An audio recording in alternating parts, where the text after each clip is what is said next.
Hello दोस्तों, आप सभी का स्वागत है। जो हमारा सीटेट उसमें साइंस जो सेकेंड पेपर में साइंस आती है, तो वह हमारी 20 नंबर का उसमें कंटेंट पूछा जाता है और 10 नंबर की पेडागोजी आती है जो सेकेंड पेपर होता है। तो इसमें हम पेडागोजी के बारे में समझते हैं। जो हमारा टॉपिक है गणित की प्राकृतिक तार्किक क्योंकि है, ये निर्भर करता है। तो इसके बारे में हम पढ़ते हैं। गणित जो है वह प्राकृतिक तार्किक है, लॉजिकल है, क्योंकि ये किस पे निर्भर करता है ये हम इसके बारे में विस्तार से पढ़ते और समझते हैं। सत्यता का मूल्यांकन कथनों की संभावना पर है। जो सत्यता है उसका मूल्यांकन क्या है? कथनों की संभावना पर है। गणित सटीकता अनुमान जैसे कौशलों के विकास पर है। जो गणित क्या है? सटीकता अनुमान जैसे कौशलों के विकास पर है। तर्क शक्ति विश्लेषणात्मक महत्वपूर्ण सोच के सुधार पर है। इसमें क्या है? गणित से क्या होता है? तर्क शक्ति बढ़ती है, विश्लेषणात्मकता और महत्वपूर्ण सोच का सुधार होता है। परिणामों परिणामों के आकलन खोज और सत्यापन जैसे वैज्ञानिक दृष्टिकोण में वृद्धि पर है। इसमें क्या है? सत्यापन खोज जैसे वैज्ञानिक की दृष्टिकोण पर वृद्धि है। इसमें देखते हैं हम गणित क्या है। गणित गणित विज्ञान की एक व्यवस्थित संगठित और सटीक शाखा है। गणित क्या है? एक विज्ञान की भी व्यवस्थित और सटीक शाखा है। गणित विज्ञान में भी यूज किया जाता है। तो क्या है? ये किसी राष्ट्र के सामाजिक आर्थिक और तकनीकी विकास को गति देने में महत्वपूर्ण भूमिका निभाता है। ये जीवन की समस्याओं का समाधान करने में मदद करता है। ये क्या करता है? जो जीवन की समस्याएं उनका समाधान करने में भी मदद करता है। जिन्हें के परिगणना और गणना की आवश्यकता होती, जिनके क्या होती? परिगणना और गणना की आवश्यकता होती है। गणित जो है उसकी विशेषताओं के बारे में हम समझ लेते हैं। गणित की मुख्य विशेषताओं को समझकर गणित की प्रकृति को स्पष्ट किया जा सकता है। क्या है? गणित एक खोज का विज्ञान। गणित क्या है? खोज का विज्ञान है। गणित एक बौद्धिक खेल है। गणित क्या है? एक बौद्धिक खेल है। निष्कर्ष निकालने की कला से संबंधित है। क्या है? निष्कर्ष निकालने की एक कला से संबंधित है। यह उपकरण विषय है। इसमें एक सहज विधि शामिल है। इसमें क्या होता है? एक सहज विधि शामिल होती है। ये सटीकता शुद्धता और यथार्थ का विज्ञान है। ये एक तार्किक और विशिष्ट अनुक्रम का विषय है। इसमें नई स्थितियों के लिए नियमों और अवधारणाओं के उपयोग की आवश्यकता होती है। गणित में क्या होती? नियमों और अवधारणाओं के उपयोग की आवश्यकता होती। ये एक तार्किक अध्ययन संरचना और स्वरूप है। गणित एक अनोखा विषय। गणित कैसा है? एक अनोखा विषय है, क्योंकि ये तर्क पर आधारित है। क्योंकि ये कैसा है? तर्क पर आधारित है। इसका मतलब ये है कि गणित समस्याओं को निगमनात्मक तर्क का उपयोग करके हल किया जा सकता है। गणित को हम कैसे? पहले नियम से उदाहरण की ओर जाके इनको हल किया जा सकता है, जो किसी निष्कर्ष पर पहुंचने के लिए ज्ञात तत्वों का उपयोग करने की प्रक्रिया है। यह कौशल केवल गणित के उपयोगी है, बल्कि यह जीवन के अन्य क्षेत्र जैसे विज्ञान, इंजीनियर और व्यवसाय में भी उपयोगी है। अन्य विकल्प भी महत्वपूर्ण कौशल हैं, लेकिन वे गणित के लिए अद्वितीय नहीं है। पार्ट और डेल्टा को समझने के लिए व्याख्या और अनुमान महत्वपूर्ण कौशल हैं, लेकिन इन्हें अन्य विषयों में भी सीखा जा सकता है। गणित को क्या करते हैं? हम अन्य विषय में भी सीख सकते हैं। वैज्ञानिक जांच के लिए प्रयोगात्मक रवैया महत्वपूर्ण है, लेकिन इसे भौतिक और रासायनिक विज्ञान जैसे अन्य विषयों में भी सीखा जा सकता है। लेकिन इसे क्या करा जाता है? भौतिक और रासायनिक विज्ञान जैसे अन्य विषयों में भी सीखा जा सकता है, जिसमें प्रयोग शामिल है। अभिव्यक्ति में संक्षिप्तता और सटीकता स्पष्ट संचार के लिए महत्वपूर्ण कौशल है, लेकिन उन्हें अन्य विषयों में सीखा जा सकता है। क्या करा जाता है? जो गणित है इसे हम अन्य विषयों में भी सीखते हैं, जिनके लिए लेखन आवश्यकता होती है, जैसे अंग्रेजी और इतिहास। इसीलिए सबसे उपयुक्त प्रतिक्रिया है कि गणित तार्किक है और तर्क विकसित करती है। इसमें क्या स्पष्ट दिया है कि गणित कैसी है? तार्किक है और तर्क विकसित करती है। जो एनसीएफ है 2005, इन्होंने क्या दिया बताया है कि हमें गणित को बच्चों को किस हिसाब से पढ़ाना चाहिए। तो इसके ऊपर हम पढ़ते हैं, क्या समझते हैं कि इसमें हमारा क्या बताया गया। जो एनसीएफ 2005 है ये निर्देश प्रदान करता है। क्या निर्देश प्रदान करता है? जिसके द्वारा शिक्षक और स्कूल उन अनुभवों को चुन सकते हैं और योजना बना सकते हैं जो उन्हें लगता है कि छात्रों के पास होना चाहिए। उन्हें क्या लगता है कि जो छात्रों के पास होना चाहिए। गणित को एक अमूर्त विषय माना जाता है। गणित को कैसा माना गया? एक अमूर्त विषय माना गया है। गणित की अधिकांश अवधारणाएं प्राकृतिक में अमूर्त हैं। कोई इस अमूर्तता तक पहुंच सकता है और उच्चतर संबंधित अवधारणाओं को सीख सकता है। तो इसमें बोला गया उच्च प्राथमिक स्तर पर जो एनसीएफ है 2005 के अनुसार छात्रों को बीजगणितीय संकेतन से परिचित कराया जाता है। इसमें क्या है, जो उच्च प्राथमिक स्तर के बच्चे होते हैं उन्हें क्या कर छात्रों को बीजगणित संकेतन से परिचित कराया जाता है। छात्र गणित में क्या करते हैं, बुनियादी अवधारणाओं को निम्न कक्षाओं में सीखते हैं। छात्र क्या करते हैं, जो गणित की बुनियादी अवधारणाएं हैं उनको निम्न कक्षाओं में सीखते हैं। जटिल अवधारणाओं को सीखना निम्न कक्षाओं में संभव नहीं है। क्या इसमें क्या बताया गया, जो जटिल अवधारणाएं हैं उन्हें क्या करना है, निम्न कक्षाओं में सीखना उचित नहीं है। जो छोटी कक्षा के बच्चे हैं उन्हें क्या, जो जटिल कठिन अवधारणाएं हैं उन्हें क्या छोटी कक्षा में बच्चों को सीखना संभव नहीं है। छात्रों को बीजगणितीय संकेतन और समस्या को हल करने और सामान्यीकरण में अंतरिक्ष और आकृतियों के व्यवस्थित अध्ययन के लिए और मापन अपने ज्ञान को मजबूत करने के लिए पेश किया जाता है। डेल्टा हेल्डिंग रूपांतरण और व्याख्या सामान्य रूप से हम सूचना से निपटने की क्षमता का एक महत्वपूर्ण हिस्सा है, जो एक मौलिक जीवन कौशल है। इस स्तर में सीखने से छात्र के स्थानिक तर्क और दृश्य कौशल को समृद्ध करने का अवसर मिलता है। पाठ्यक्रम को यह सुनिश्चित करने के लिए बनाया जाता है कि छात्र विभिन्न तरीकों और स्थितियों में गणित अवधारणाओं को जोड़ने और लागू करने में गणित एक ठोस आधार बनाते हैं। इसमें क्या है, बच्चों के क्या जो उनके जीवन से जोड़ना चाहिए, तो इससे क्या है, बच्चों के अंदर ठोस आधार बनते हैं। चलो ये वाला हम देखते हैं। आइए देखें कि प्राथमिक स्तर पे हमें बच्चों को किस हिसाब से पढ़ाना चाहिए। उसमें हमने उच्च प्राथमिक स्तर पर देखा। तो प्राथमिक स्तर पर स्कूल के जो समरूपता की अवधारणा को कैसे सीखता है। नए बच्चे के लिए अब अवधारणा प्राकृतिक में अमूर्त होती है। क्या है बच्चों के लिए, क्या जो प्राकृतिक अमूर्त होती है। क्या शिक्षक विभिन्न मूर्त उदाहरण के माध्यम से छात्र को विचार के बारे में बताता है। उसे एक पेंसिल, एक फूल, एक गेंद आदि दिखाया जा सकता है और इस तरह के उदाहरण के माध्यम से धीरे धीरे एक अवधारणा को विकसित होती है। बाद में ये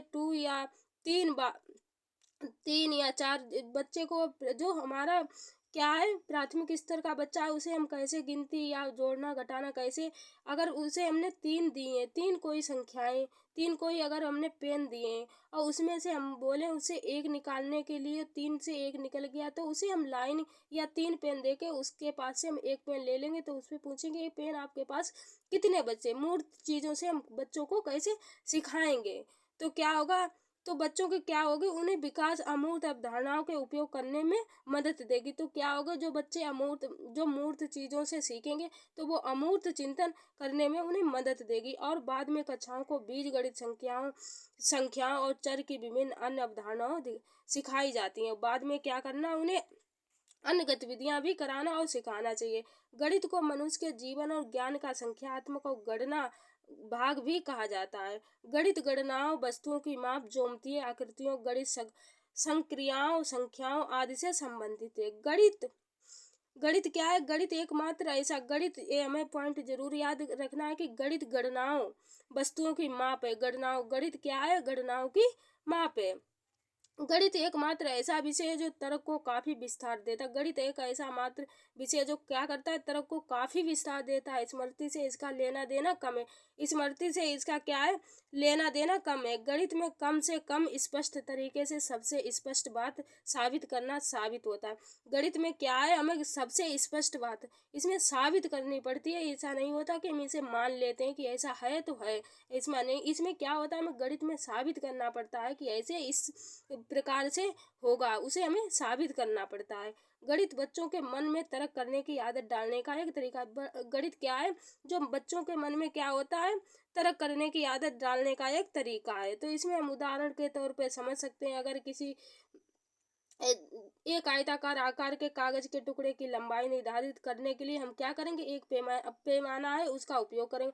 मान लीजिए 25 से या 15 रूप में आता है, तो क्या करेंगे, अब स्पष्ट रूप से देखेंगे और माप संख्याओं के संदर्भ में बच्चों क्या करें, अर्थात 15 और 25 जैसा है 15 से 25 के रूप में लिखा गया। ये दर्शाया गया कि माप मापी गई आकृति 15 आकृति की चौड़ाई है और 25 आकृति की लंबाई ज्यामिति के आयत के आंकड़े का गठन करती है। तो ऐसे हम उदाहरण के तौर पे बच्चों को समझा सकते हैं। गणित एक महत्वपूर्ण विषय और अन्य विषयों की तुलना में कठिन नहीं है। गणित क्या है, एक महत्वपूर्ण विषय है, लेकिन अन्य विषयों की तुलना में सब माना है, ऐसा है नहीं कि गणित एक कठिन विषय है। इसमें क्या है, एक मिथ है कि लड़के गणित में समस्याओं को आसानी से समझ ले। ये क्या है, ये बेकार की बातें हैं कि गणित में लड़के ज़्यादा होशियार होते हैं, गणित को लड़के आसानी से सीख लेते हैं। ऐसा कुछ नहीं होता। अगर जो भी कोशिश करेगा, चाहे लड़का हो लड़की, गणित को आसानी से सीख सकता है। ये सभी के लिए समान है। हर कोई अभ्यास करके गणित में सफल हो सकता है और इसे सीख भी सकता है। ये एक मिथ है कि गणित को अन्य विषयों की तुलना में समझने में बहुत समय लगता है। एक बेकार की बात है कि लोग ऐसे बोलते हैं बच्चे कि गणित जो होता है अन्य विषयों की तुलना में कठिन होता है। ऐसा नहीं है। गणित भी हर विषय की तरह इजी और सरल होता है कि इसे हम अच्छे से अगर समझने की कोशिश करते हैं तो समझ सकते हैं। स्थानीय चिंतन, गणित में हम स्थानीय चिंतन कैसे करते हैं, आकृतियों की मानसिक रूप से कल्पना करने उनके अभिन्यास और उनके संबंधों का आकार देने की क्षमता, इसका उपयोग मानचित्र, charts, drawing, image plus visualization को पढ़ने में किया जाता है। गणित की स्थानीय चिंतन देखें, इसका उपयोग संख्याएं, ज्यामिति, बीजगणित आदि जैसे गणित की अवधारणाओं में विशेष आकृतियों को पहचानने में किया जाता है। स्थानिक चिंतन वाले बच्चे में डिजाइन, ड्राइंग, निर्माण, सृजन, कल्पना में चित्रों को देखते हैं। स्थानिक चिंतन केवल ज्यामितीय अवधारणाओं पर बल्कि गणित के सभी क्षेत्रों में अधिगम के लिए स्थान प्रदान करता है। छात्र स्थानिक तर्क का उपयोग करते हैं और गणित में संख्या रेखा पर प्रत्येक संख्या को प्रतिनिधित्व करने के लिए ब्लॉकों का उपयोग करते हैं। चित्रों, रंगों के साथ काम करने, दृश्य बनाने, मैडम ड्राइंग के माध्यम से अधिगम श्रेष्ठ होता है। इसमें क्या, बच्चों को ड्राइंग के माध्यम से जो अधिगम कराया जाता है वो सबसे श्रेष्ठ होता है। इसका उपयोग गणित आकृतियों के बीच संबंधों को समझने के लिए किया जाता है। इसे शिक्षक की गुणवत्ता नहीं माना जा सकता। इसे क्या है, शिक्षक की गुणवत्ता नहीं माना। गणित की जो पाठ्य पुस्तक और सामग्री का संगठन, इसमें हमें कौन कौन सी चीज़ें कलेक्ट करनी चाहिए और जो इकट्ठी करके बच्चों को पढ़ाना चाहिए, तो इसके बारे में समझ लेते हैं। पाठ्य पुस्तक को प्रमाणिक सामग्री ज्ञान प्रदान करना चाहिए। पाठ्य पुस्तक में सामग्री तार्किक हो, सुसंगत हो और क्या हो, अनुक्रमिक होनी चाहिए। पाठ्य पुस्तक में प्रयुक्त भाषा सरल और प्राथमिक छात्रों द्वारा समझने की आवश्यकता है। सामग्री की प्रस्तुति और संवादी होने की आवश्यकता है और ध्वनि शैक्षणिक सिद्धांतों पर आधारित हो। अवधारणाओं और प्रस्तावों का उदाहरण चित्रण के साथ समझाया जाना चाहिए। जो अवधारणाएं हैं बच्चों को क्या उदाहरण और चित्र के माध्यम से समझानी चाहिए। पाठ्य पुस्तक में निर्मित कई गतिविधियां मामलों की आवश्यकता होती है और सामग्री की प्रस्तुति सीखने की प्रक्रिया के दौरान शिक्षार्थी को प्रेरित करने की जरूरत होती है। इसमें क्या होता है, जो सामग्री के माध्यम से क्या करते हैं, ऐसी ऐसी चीज़ों को इकट्ठा करेंगे जिससे बच्चे क्या हो, उनकी तरफ प्रेरित हो और वे जरूर उन चीज़ों को सीखें, उनमें क्या हो, उन्हें मनोरंजन हो उनका। प्राथमिक स्तर पर गणित शिक्षण के लिए गणित शिक्षा शास्त्र की समझ, जो प्राथमिक स्तर पे हमें बच्चों को गणित शिक्षण शास्त्र की समझ कैसे बनानी चाहिए, देखते हैं। कक्षा में गणित चर्चा शुरू करने में, अनुमानित समाधानों की क्षमता को प्रोत्साहित करने में, छात्रों में व्यवस्थित तर्क का कौशल विकसित करने में, बच्चों को गणितीय सोच विकसित करने के लिए प्रोत्साहित करने में, बच्चों में गणितीय विचार के स्वरूप को पहचानने और नियोजित करने में सक्षम करने में, जो समस्याओं के समाधान का अनुमान लगाने और उसे सत्यापित करने के लिए छात्रों के लिए अवसर बनाने में। आगे देखते हैं, इसमें हमारा एनसीएफ क्या बता रहा है कि जो छात्र केंद्रित शिक्षा कैसी होनी चाहिए, छात्र केंद्रित होनी चाहिए। तो देखते हैं, जो हमारी राष्ट्र पाठ्यचर्या रूपरेखा 2005 की एनसीईआरटी द्वारा भारतीय प्रकाशित चार एनसीएफ में से एक है। एक शैक्षिक उद्देश्य अनुमानों को बेहतरी के लिए एक ढांचा प्रदान करना चाहता है। ये अधिक क्या दस्तावेज है जिसमें कहा गया कि पाठ्यक्रम छात्र केंद्रित। तो इसमें क्या हमें याद रखना, जो हमारा एनसीएफ 2005 क्या कहता है और 2000 हमारा 20 है, वो भी क्या कहता है, जो पाठ्यक्रम होना चाहिए क्या छात्र केंद्रित होना चाहिए और पाठ्य पुस्तकों से परे होना चाहिए। एक कक्षाओं की गतिविधियों को अधिक लचीला और दैनिक जीवन से संबंधित और क्या होना चाहिए, लचीला और बच्चों के क्या दैनिक जीवन से जुड़ा हुआ होना चाहिए। गणित के आंकड़ों के बारे में क्या है, गणित के विश्लेषण ज्ञान के विभिन्न क्षेत्रों के एकीकरण से संबंधित है। इसे निगमनात्मक और आगमनात्मक तरह के सामान्यीकरण से शामिल है। एनसीएफ 2005 राष्ट्रीय शिक्षा अनुसंधान प्रशिक्षण परिषद एनसीईआरटी द्वारा 2005 में प्रकाशित राष्ट्रीय पाठ्यक्रम रूपरेखा ये अधिकाधिक दस्तावेज है जिसमें कहा गया है कि पाठ्यक्रम छात्र केंद्रित और पाठ्य पुस्तकों से अलग होना चाहिए। पाठ्य पुस्तक क्या छात्र केंद्रित होना चाहिए और पाठ्य पुस्तकों से अलग होना चाहिए। और इसके आगे क्या बोल रहा है, एनसीएफ सुझाया गया कि गणित की शिक्षा मुख्य लक्ष्य गणित सीखने के लिए बच्चे की बुनियादी क्षमता का विकास करना। और क्या है, ये सामान्य तौर पर गणितीय शिक्षा के उद्देश्यों को दो प्रकारों संकीर्ण लक्ष्य और व्यापक लक्ष्य में वर्गीकृत करता है। व्यापक उद्देश्यों को गणित शिक्षा के उच्च उद्देश्यों के रूप में जाना जाता है। गणित शिक्षा का यह उच्च व्यापक उद्देश्य है कि गणितीय रूप से सोचने और तर्क करने के लिए बच्चे के दिए जाने वाले संसाधनों का विकास करना, अवधारणाओं को उनके तार्किक निष्कर्षों तक पहुंचाना और अमूर्त को संभालना। व्यापक उद्देश्य से पता चलता है कि मूर्त से अमूर्त तक सीखते हैं। फिर इसमें क्या है, व्यापक रूप से क्या पता चलता है कि बच्चे क्या होते हैं, मूर्त से अमूर्त की ओर सीखते हैं। फिर संबंधों को समझने के लिए, संरचनाओं को देखने के लिए, वस्तुओं को समझने के लिए, कथनों में सत्यता या सत्यता के बाद विवाद करने के लिए, अर्थात परिकल्पना बनाकर किसी समस्या को हल करने और उन्हें सिद्ध करने के लिए अमूर्त का उपयोग करते हैं। उन्हें एक उत्तर को समाप्त करने के बाद मूर्त अमूर्त के उपयोग में साथ सिद्ध करते हैं। शिक्षक को कक्षा में प्रत्येक छात्र को शामिल करना चाहिए ताकि हर कोई गणित सीख सके। शिक्षक को क्या करना चाहिए, प्रत्येक छात्र को कक्षा में शामिल करना चाहिए जिससे हर एक बच्चा क्या करे, गणित को सीख सके और उन्हें वास्तविक जीवन के उदाहरण से समृद्ध करा। और उन्हें वास्तविक दुनिया के जीवन के जो उदाहरण उन्हें देना चाहिए, उन्हीं के तौर पे उन्हें पढ़ाना चाहिए, उन पर उनका गणितीय अवधारणा को लागू करना चाहिए। फिर क्या है, जैसे प्राचीन काल में बाजार या वस्तु विनिमय प्रणाली की अवधारणा समान वितरण के गणितीय सूत्र पर आधारित हो। और क्या है, इसके शिक्षण एनसीएफ 5 के उद्देश्य क्या शामिल है, गणित करने के लिए विचारों गणितीयकरण को लाने के लिए बच्चे की बुनियादी क्षमता का विकास करना गणित शिक्षा का मुख्य उद्देश्य है। क्या है, उनके बुनियादी क्षमताओं का विकास करना गणित शिक्षा का क्या है, सबसे मुख्य उद्देश्य है। स्कूली गणित का संकीर्ण उद्देश्य उपयोगी क्षमता के विषय रूप में संख्यात्मक संख्या, संचालन, माप, डिप्रेशन आदि से संबंधित को विकसित करता है। इसका मुख्य उद्देश्य मानवताओं को उनके तार्किक निष्कर्ष तक पहुंचाता है। शिक्षार्थियों की तार्किक और अमूर्त सोच को विकसित करके अमूर्तता की संभालना है।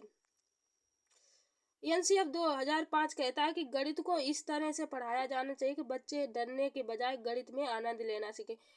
एनसीएफ 2005 क्या कहता है, गणित को जो गणित है बच्चों को इस हिसाब से पढ़ानी चाहिए कि बच्चे इसमें क्या करें, डरे नहीं, उसमें क्या करें, आनंद लें उससे। गणित का शिक्षण इस तरह से किया जाना चाहिए कि गणित छात्र को व्यवहारिक जीवन से आसानी से जोड़े। इसमें क्या गणित का क्या करना चाहिए, ऐसे इस टाइप से पढ़ाना चाहिए कि बच्चों के व्यवहारिक जीवन से आसानी से उन्हें जोड़ देना चाहिए जिससे वे आसानी से अच्छे से सीखें और गणित में आनंद लें। गणित का शिक्षण उस तरह से किया जाना चाहिए जिसमें एक छात्र सीखने की प्रक्रिया छात्रों को सक्रिय रूप से संलग्न करके सर्वश्रेष्ठ सीखता है। शिक्षक को छात्रों के गणितीय गतिविधियों में विशिष्ट प्रक्रियाएं जैसे स्वरूप की तलाश करना, क्विज बनाना, पहेलियां आदि का अनुभव करने के लिए अधिक अवसर प्रदान करने चाहिए। गणितीकरण क्या है, गणितीकरण विकसित अवधारणाओं, प्रक्रियाओं और विधियों को संदर्भित करता है जो अन्य विषयों की वस्तुओं का ज्ञान से कम अन्य क्षेत्रों में विकसित करता है। कहा जाता है कि जब वह क्रमबद्ध रूप से प्रदर्शित करने में सक्षम होता है तो उनमें से गणितीयकरण की क्षमता हासिल कर ली और उसकी सभी गतिविधियों में गणितीय परिशुद्धता के साथ अभिव्यक्ति और व्यवहार के व्यवस्थित तरीके से गणित के निर्देशात्मक उद्देश्य हैं। बच्चे में सोचने और तर्क करने की शक्ति का विकास करना, बच्चे में जीवन के प्रति वैज्ञानिक और यथार्थवादी दृष्टिकोण विकसित करना, दैनिक जीवन की समस्याओं को हल करने में 2 अंकों की संख्याओं को जोड़ने के लिए देना, विभिन्न सिक्कों के साथ समझने और परिचित करने के लिए कहना। अब गणित और सटीकता के साथ अभिकलन करने के लिए 15 से 10 5 अधिक ये इस प्रतीकों का उपयोग करने के लिए उचित रूप से उच्च अनुमान लगाने के लिए और माप तोल का अनुमान लगाने दे और क्या करना चाहिए, दैनिक जीवन की सरल समस्याओं को हल करने के लिए प्रतिचार के सूत्र को लागू करना, आदेश और पैटर्न को पहचानने के लिए सम विषम संख्याओं को 3 संख्याओं की पहचान करने में। और इसके आगे देखते हैं क्या दिया है।